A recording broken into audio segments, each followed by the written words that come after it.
And so we're here to learn what that life is, what it looks like to live it now, to learn it from you, to let you shape and mold us into your life. So teach us this morning, we ask. Amen. Wonderful. Have a seat if you like. If we have some kids, we've got Kids Life happening upstairs. If you'd like to go along to Kids Life, they'll be having fun. And so will we, because we're looking at the Sermon on the Mount. It is certainly a lot of fun, a lot of depth in this teaching. So I'm excited to be looking at that this morning with us.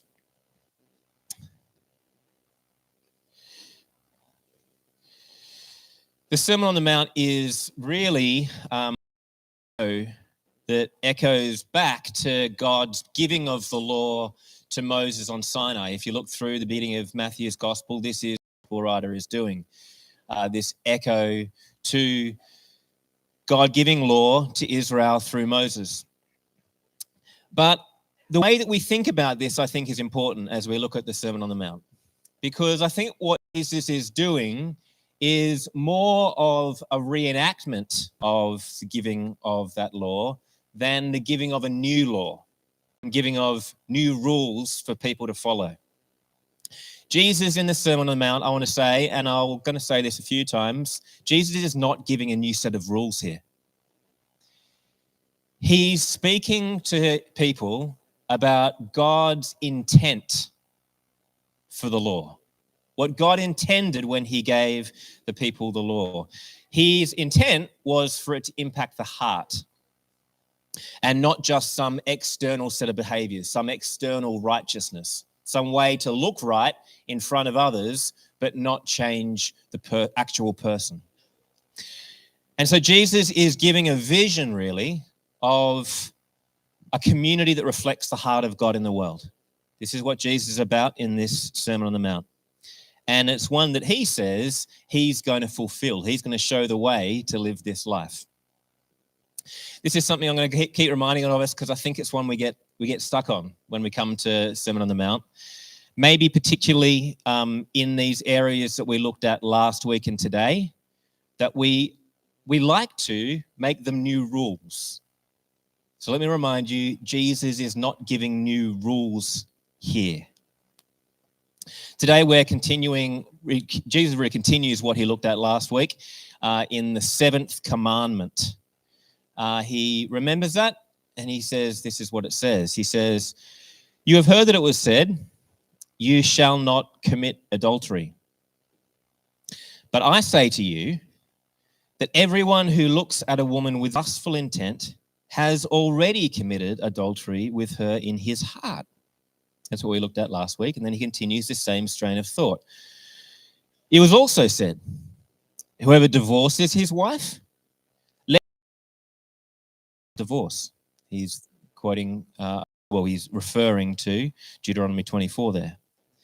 "But I say to you that everyone who divorces his wife, except on the ground of sexuality, makes her commit adultery.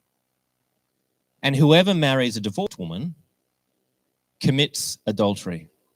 I've just highlighted there for you to see the thread of thought that he's sending through here, that he's commenting on this 7th commandment of adultery.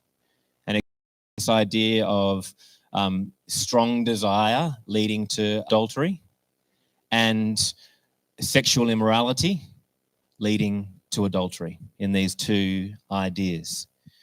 Jesus here is going below the surface of God's law to Israel to show the kind of righteousness that God intends when he gives them. These are not boundary markers to keep us fenced in, but ways of life that are intended to produce flourishing. What God gives is a vision. People like to make restrictions and a rigid rule out of these, but what Jesus is doing is he is going below the surface of the rule to examine our hearts. And this is what we want to open ourselves up to doing.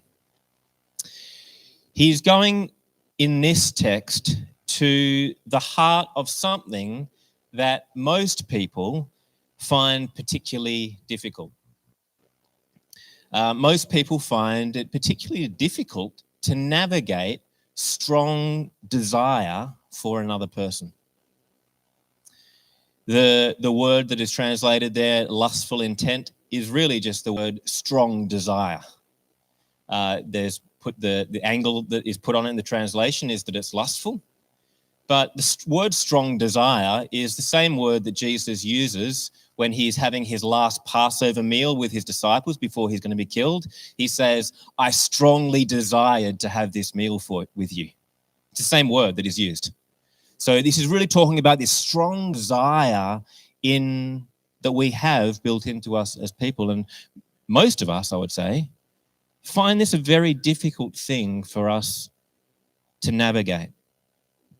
I think of it like this, that sexual desire or strong desire is like a fire inside us.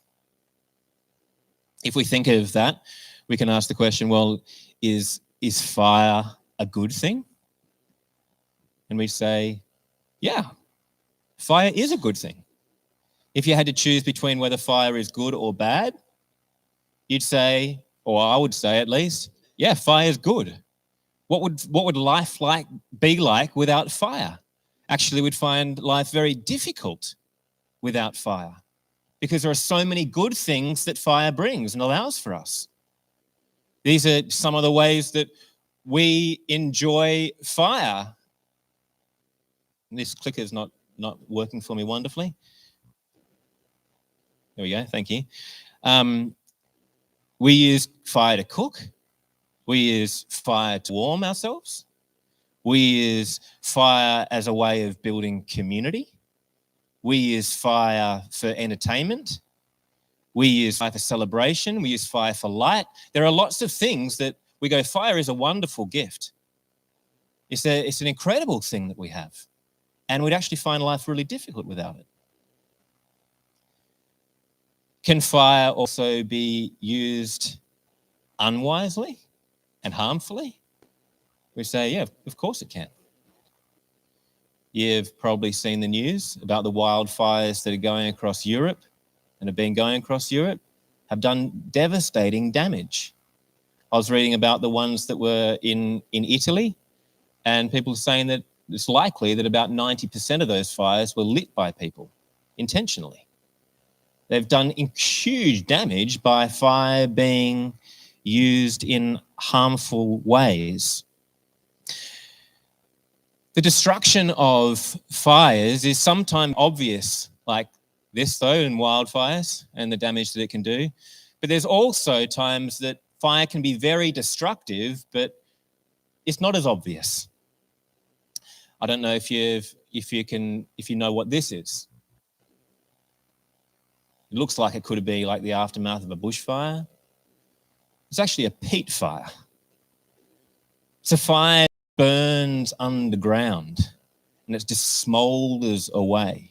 Peat fires can burn like this for years and be entirely devastating to landscapes because they kind of smoulder there and they damage without really looking that obvious.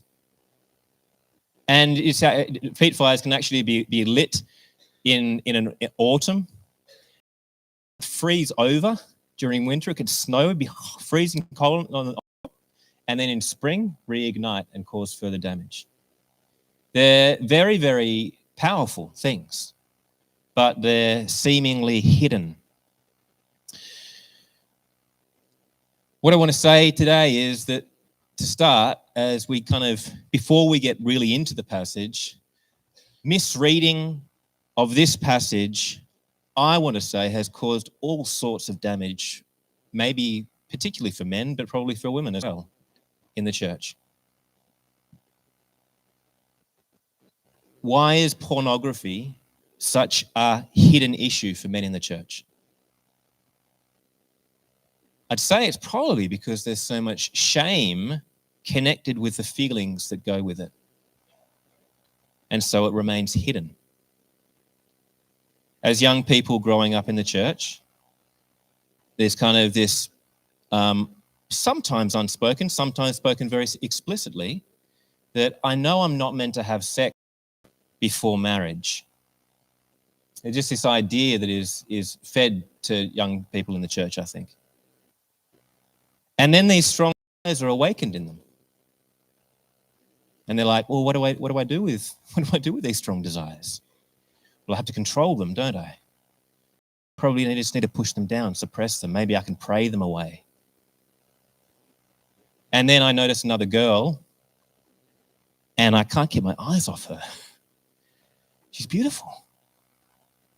Or maybe I'm exposed to pornography through my friends or through school or through internet search that I didn't even mean to find. Or I see a movie that everybody else seems fine watching, but it causes a response in me that I don't understand. There's part of it that feels good, and then I feel guilty about it. I don't have words for it. And I don't know, is this something I'm supposed to feel or not? What do I do with this? This is the experience of many, many young people. You may have experienced yourself. And then I hear these words of Jesus, and I am told that I've looked lustfully. How shameful.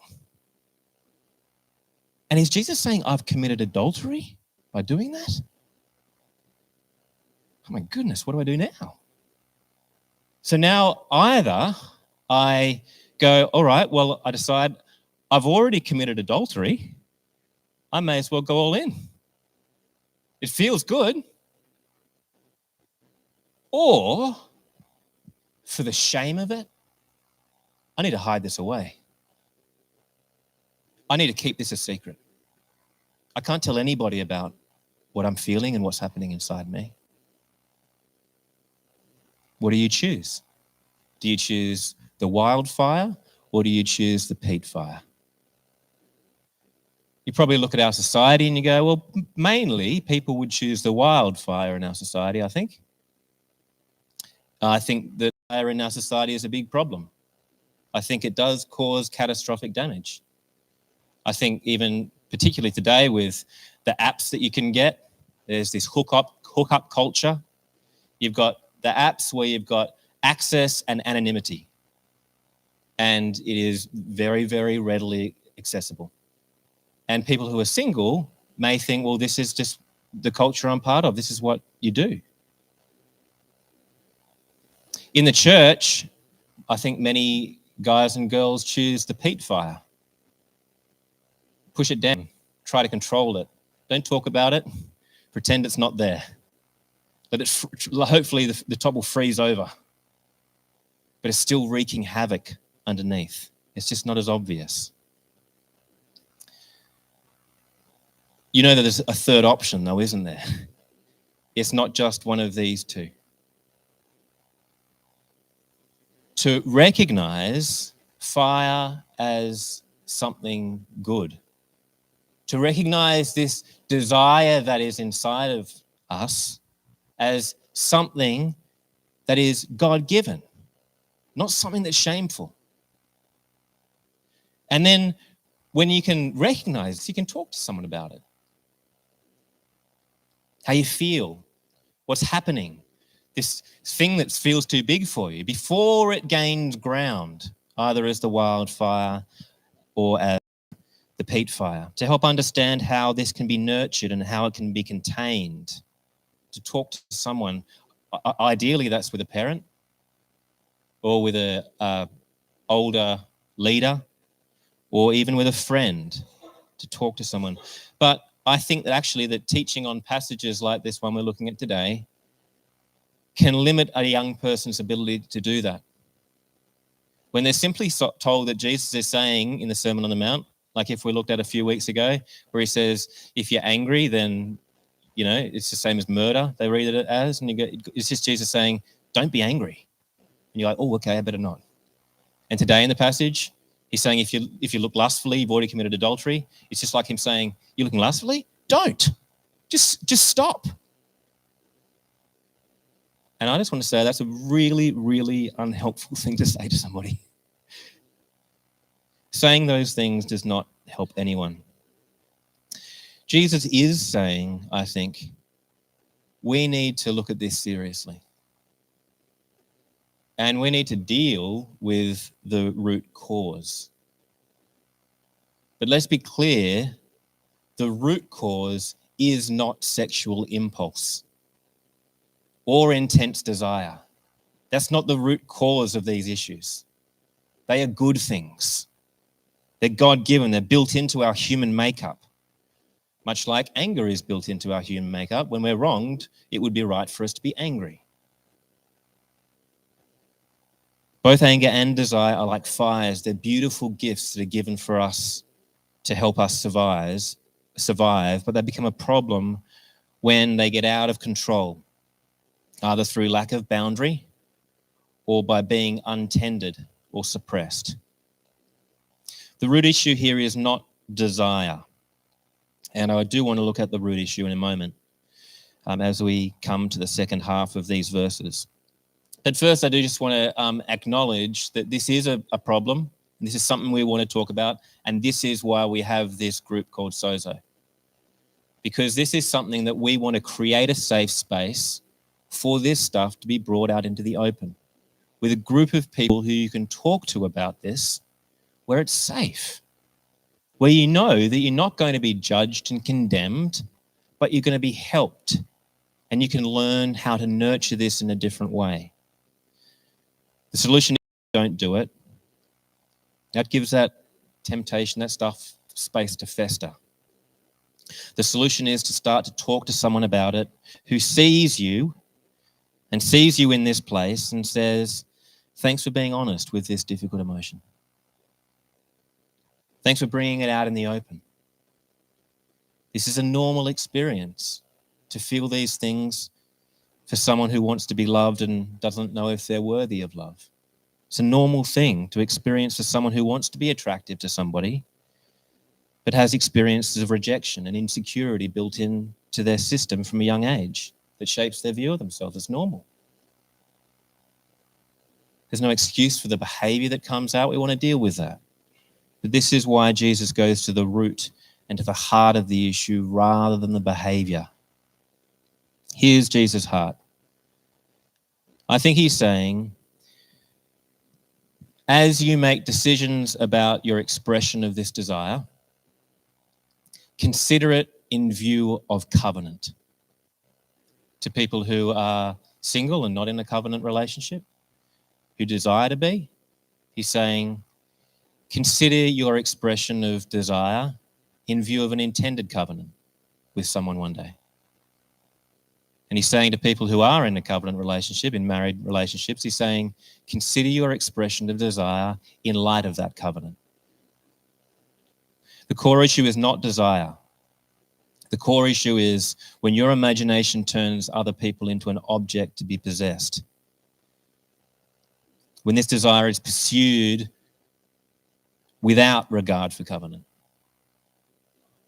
He talks about this in terms of lust, and now he'll turn to talk about it in terms of divorce. It's the same issue. So I want to keep saying here, Jesus is not giving a new rule as we come to this. He's not training us not to just not to commit adultery. That's not his point. As an external and negative measure. He's training us for covenantal faithfulness in our hearts. Training us not to treat one another as objects and commodities. His direction here is relational, not legal. Doesn't want you to just keep a law. He wants you to grow in relationship. And he's reminding us that the expression of desire, whether it's sexual desire or desire for friendship and community, is intended for covenant faithfulness. And so this is a matter that relies on wisdom primarily, not law. So let's get into this second half of this passage. Jesus here says,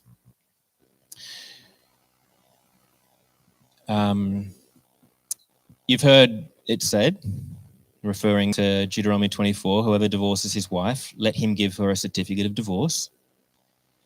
He says, but I say to you that everyone who divorces his wife, about who has the right interpretation of Moses' law in Deuteronomy 24, verse 1. And there's two main schools of thought in this, the school of Hillel and the school of Shammai. The question is, what is Moses referring to in Deuteronomy 24 when he talks about there being some indecency? When a man takes a wife and marries her, she finds no favor in his eyes because he has found some indecency in her, and he writes a certificate of divorce. This is the question. What is he talking about when he refers to some indecency? In the school of Hillel says, well, a man finding some indecency in his wife means that he finds anything that he doesn't like, anything indecent. Hillel loosens this into license. Maybe your wife is nagging you. Maybe she's not able to provide you children. Maybe she's not a very good cook. Maybe she's not as attractive as she once was. This is indecent. This is a reason for divorce. You can divorce her and legally, according to the law of Moses, marry somebody else. This is what Hillel says. And this type of thinking is what dominated Pharisaic thought in the first century. This is the line that the Pharisees generally took. We want to make sure that what we are doing is in line with God's law. The other school of thought was from Shammai, and he says that this is about serious sexual immorality. Some indecency means that she has been indecent some way with somebody else sexually. If a man has married a woman and he's found out things that he didn't know about her when he married her, or she commits adultery while he has grounds then to divorce her. This view is less popular in Jesus' day, but it's still this thinking comes up in Matthew chapter 19 later on, where the Pharisees come up to Jesus and they test him by asking, is it lawful to divorce one's wife for any cause? And female, and said, therefore a man shall leave his father and his mother and hold fast to his wife, and the two shall become one flesh. So they are no longer two, but one flesh. What therefore God has joined together, let not man separate. Jesus moves this argument from being about a legal one to being about a covenantal one. He goes back to the covenant that God intended for marriage. They said to him, why then did Moses command one to give a certificate of divorce and to send her away? Referring again to Deuteronomy 24. Jesus said to them, because of your hardness of heart, Moses allowed you to divorce your wives. But from the beginning, it was not so. That's not God's intention. You're missing God's heart here. And I say to you, whoever divorces his wife except for sexual immorality and marries another woman commits adultery. Jesus at first look here looks like he is siding with Shammai, with the Shammai line of argument. That Jesus is condemning Hillel's approach. He's condemning Hillel's approach as unjust, primarily. We're going to get to that. But rather than explicitly siding with Shammai, I think he's actually reframing the discussion altogether. Jesus is speaking to men. I don't know if you noticed as we read through the passage. He speaks to men in these texts. He speaks to men largely because in a cultural context, women were especially vulnerable. They were without economic power or legal rights to initiate divorce. A man, if he did choose to divorce his wife, would leave her destitute. She'd then also be dishonored in the fact that she's been divorced, and she'd herself. Jesus' teaching here is pushing back against this injustice, emphasizing that without just cause, divorce without just cause is a betrayal of covenant and a cause of harm for this person. If a man divorces a woman, she's dependent on remarrying to survive. She has to remarry. That's how she's supported. And so you're effectively, Jesus is saying, forcing her into adultery. You're making her commit adultery. And he's saying to the man, you become morally responsible for this. The only scenario Jesus is saying where this doesn't happen, where he doesn't make her commit adultery, is where she's already broken the covenant through adultery herself. That's the scenario where she commits adultery instead. Jesus is flipping the power dynamic here. He's making the husband accountable for the treatment of their wives. The husband is the one with all the power. He's saying, you are accountable for the treatment of your wife. And he elevates the wife's status as a covenant partner rather than a disposable possession in their reading of the law. Hillel's approach, Jesus is saying, is flawed through a gross injustice. But Shammai's approach is also flawed because it puts you in a legal bind if you're talking just about legality. If avoiding adultery is your primary aim here, on the one hand, divorcing her causes her to commit adultery because she needs to marry someone to survive, unless she's already committed adultery. But even then, if you remarry, you're committing adultery because your covenant promise was with that one person for life. That's what you promised when you married her. I think Jesus in this is exposing two reasonable and respectable ways men were breaking covenant while still thinking they were righteous. This is what's described as the righteousness of the Pharisees. It's surface level righteousness. They're like, we're in the right here. We can do this. They use legal loopholes to justify injustice and rigidity. It says this is how you break covenant, through lust. Men could justify in their minds, I haven't committed adultery because I haven't touched her. And Jesus is saying, if you've objectified her heart, you've already reduced her to a means for your desire. That's already a betrayal of covenant faithfulness. The point here isn't proving you are wrong. The point is to show that you've missed God's intention of the command. The intention is to produce covenant faithfulness in our hearts. He says the other way that you think is respectable, but you break covenant, is through divorce. Men say, well, Moses allowed divorce. I just gave her a certificate. I followed the law. I've done everything right. And Jesus says, by discarding your wife for any and every reason, you've actually forced her into adultery. And you make yourself complicit. The letter of the law doesn't shield you from the heart of God's command. So in both cases, Jesus is saying, you commit adultery in ways that you excuse because you miss the debating reasonable grounds for divorce. Jesus is offering a different reading altogether. He's not making an argument here, I don't believe, for or against divorce. He's making an argument against breaking covenant. He's talking about what covenant is about. The core issue is covenantal faithfulness, working against injustice and legalism. And so I think we, again, to remind you, we need to be careful not to read this as a law. To say, well, Jesus says the only reason you can divorce is if there's been sexual immorality. Some Christians do that.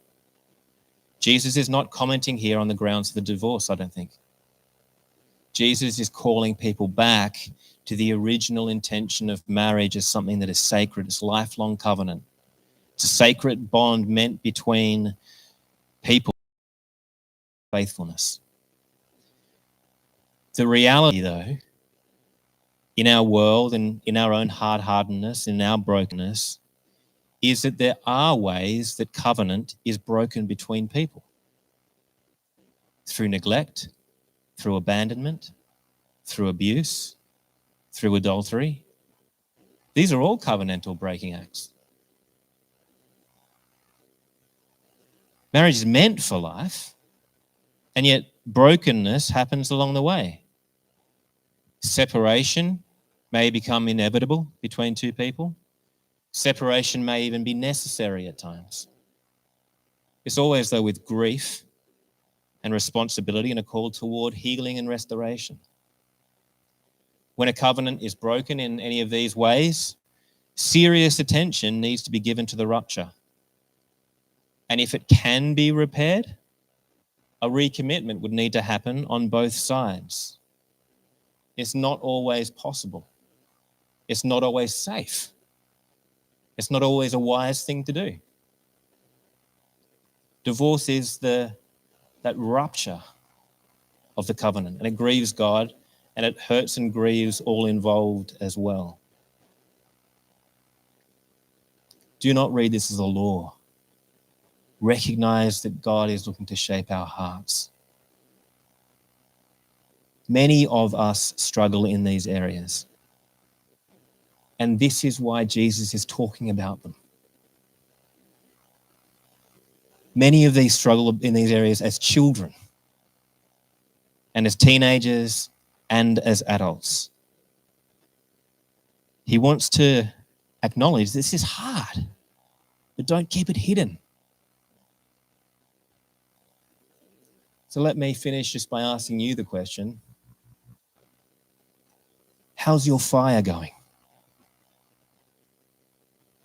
How are these emotions inside you operating for you at the moment? Are you able to let Jesus speak to your heart, to see your desire, not to shame or to condemn you, but to see you and to speak to you in that place, to see your pain, to see the hurt that you've experienced, to see the longing that you have, and to form you into a person who, in your love, in your expression of that desire, helps others to be set free and you yourself to be set free. My prayer is that we might be formed into a people whose desires are retrained to align with covenantal faithfulness. That's what I want in me. Passionate to see others treated brothers and sisters and image bearers of God who are honored and respected and treasured.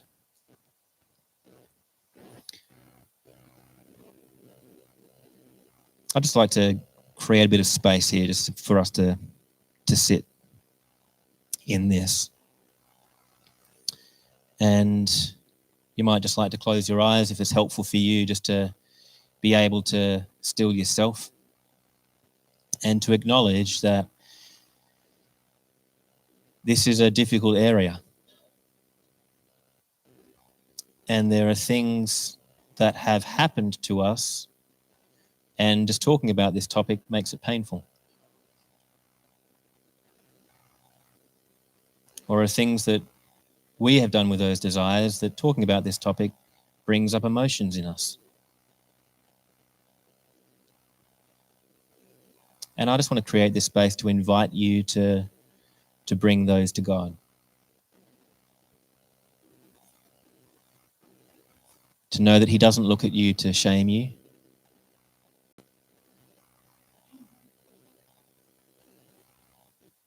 To know that he is the loving Father who made you with these desires.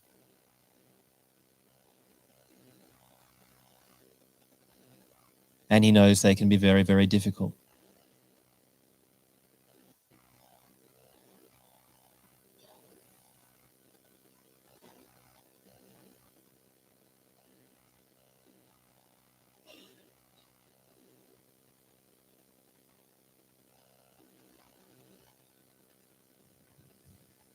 I'm just reminded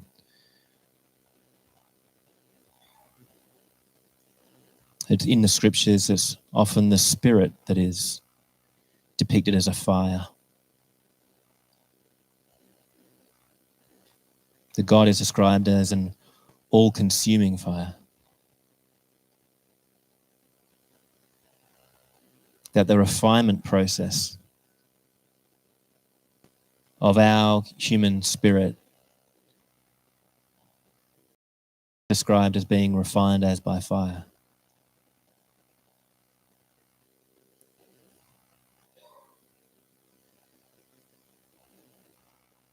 And so my prayer, Father, is that as a community, as a whole, as a collective of people, that you would shape us with good and strong desires for one another.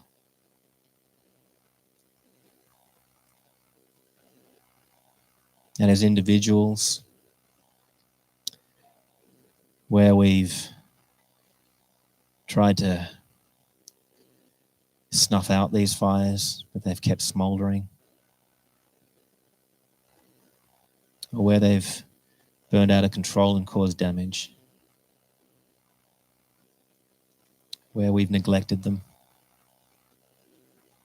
where we haven't known how to keep them contained, where we ourselves have been burnt and wounded in the process. That your Spirit would bring healing, bring wholeness. Thank you that you see us in those places.